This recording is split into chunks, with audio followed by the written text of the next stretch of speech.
ನಮ್ಮ ಕುಡ್ಲ ಗೂಡುದೀಪ ಪಂತ 2016 ಗೂಡುದೀಪ ಕನಲೆ ಬಂಗಾರದ ಪದಕ ಗೆಂದಿಲಿ.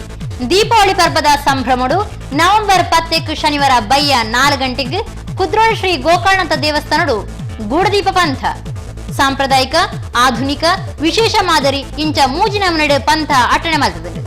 ಗೂಡುದೀಪ ಪಂತಡು ಗೆಂದಿನಗ್ಲೆಗ್ ಒಂಜನೆ ರಡ್ಡನೆ ಬೊಕ್ಕ ಪ್ರತಿಯೊಂಜಕ್ಲ ಬೆರಿಸಕಾಯ ಇನಾಮ ಕೊರ್ಪುಂಡು. ಪಂತಡು ಪಾಲ್ದೆತನ್ನ ಮಾತೆರೆಗ್ಲ ಚೀಪೆ ನೆಂಪುದ ಕಾಣಿಕೆ ಉಂಡು. ಗೂಡುದೀಪ ಕನಲೆ ಬಂಗಾರದ ಪದಕ ಗೆಂದಿಲೆ. ನನಲಾತ್ ಮಾಹಿತಿಗಾದು ನಮ್ಮ Kudla wizard graphics Besant complex Kodial Bail Mangaluru. Phone 2444 97 431 47 999.